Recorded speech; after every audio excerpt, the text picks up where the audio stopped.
Peter Watts, Managing Director with the Canadian Malting Barley Technical Center. So in the 2025 growing season, in many areas of the prairies, there was below average precipitation, with a few exceptions, of course.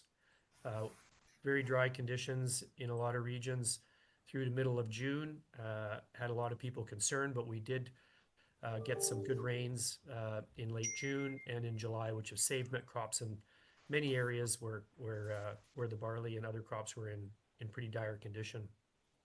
But it continues to be dry. We have below average soil moisture conditions in a lot of parts of the prairies. So farmers are going to need more rain to keep crops filling over the next few weeks. So we'll have, and to keep that yield potential. A couple of areas really, particularly this season, have seen very significant drought. Southwestern Saskatchewan in particular, and the Peace Country have experienced extremely dry conditions. Overall, for malting barley, conditions to date suggest another year of potentially higher protein content as a result of dry conditions and some associated quality characteristics like lower levels of plump or higher levels of thin kernels. So just looking at some of the agroclimatic maps from Agriculture and Agri-Food Canada, this is percent of average precipitation during the growing season between April 1st and July 23rd.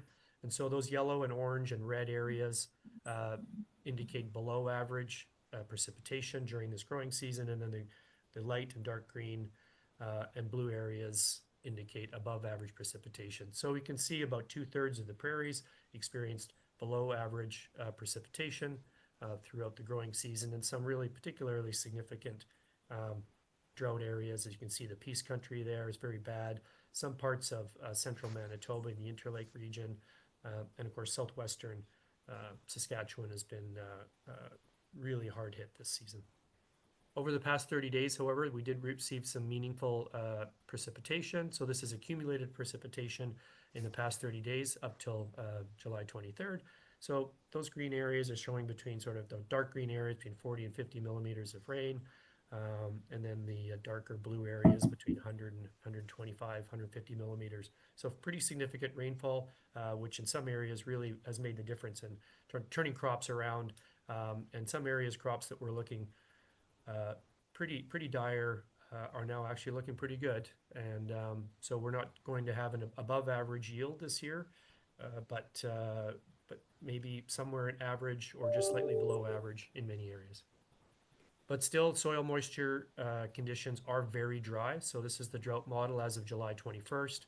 Percent of normal soil moisture for this time of year. And you can see those red and dark orange and yellow areas all below average soil moisture conditions. So really only a few areas there in central Alberta, a little bit of Saskatchewan, central Saskatchewan, central western Saskatchewan, and then on the western side of Alberta, where soil moisture conditions are average or above average. So this is going to be, again, important over the next few weeks that we continue to get some timely rains to help the barley crops fill and maintain the yield potential as we head into harvest in early August. If we look at the crop conditions in Alberta and Saskatchewan, on the left, the table with the crop conditions, a little small, but you can see there that in some of the areas like central Alberta, crop conditions are well above average, 88%.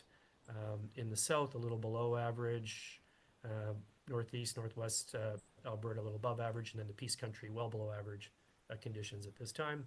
And then if we look at the map in Saskatchewan, you can see those, again, that southwest area of Saskatchewan, very hard hit, very poor crop conditions in that area. But in the southeast, things are looking pretty good. And really right across the province, things are sort of average for this time of year in a lot of areas.